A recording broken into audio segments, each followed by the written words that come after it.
In a small dusty village named Tandala, where the sun burned with an honest fire and the nights whispered secrets of the stars, there lived a young girl named Amina. She was poor, so poor that her only slippers were her own hardened feet.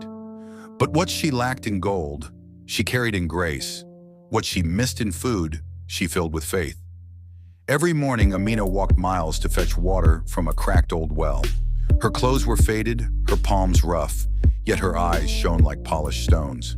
She believed that dignity was a crown no one could steal, not even hunger. At the village school, she sat at the back, writing on scraps of paper she collected from the trash. The other children laughed. "How can a girl with no shoes dream of the city?" they mocked. But Amina only smiled. "The sky belongs to no one," she said softly, "so my dreams are free." One day, a wealthy trader from the city visited Tandla. His name was Mr. Bakari, known for his influence and power. He saw Amina carrying water and noticed her beauty, simple yet radiant. That evening, he called her aside and said, "You are special. Come to the city with me. I will give you clothes, money, and a life of comfort." For a moment, Amina's heart trembled. Her mother was ill, her siblings hungry.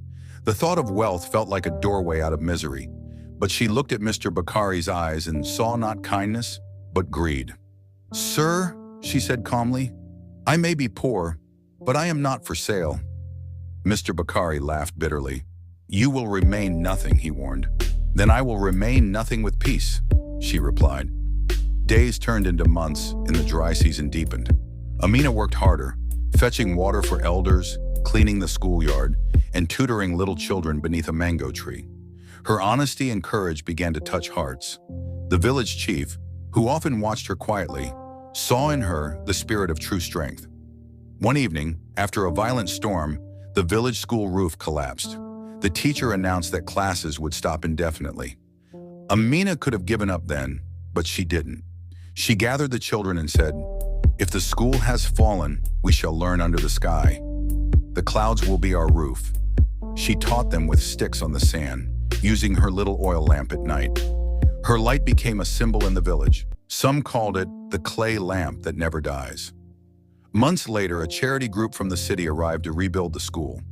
They were astonished to see a group of children already learning, led by a young girl with torn clothes but a glowing face. They asked, "Who taught you all this?" The children pointed at Amina. The charity offered her a scholarship to study in the city.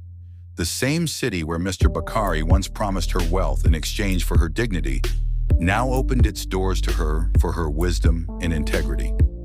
Years passed, and Amina returned to Tandala, not as a poor girl, but as teacher Amina, carrying books and light where there was once ignorance and darkness. When the villagers asked her how she succeeded despite all odds, she smiled and said, "Gold may shine, but clay holds the lamp. It is not what you have that defines you. It's what you refuse to lose."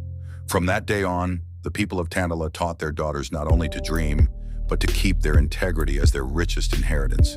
And in the evenings, as the sun sank behind the hills, a small clay lamp still burned before Amina's home, its flame steady, pure, and eternal. Moral: true wealth is not in possessions, but in principles. A pure heart can light even the darkest path. Thanks for watching. Please do like and subscribe for more.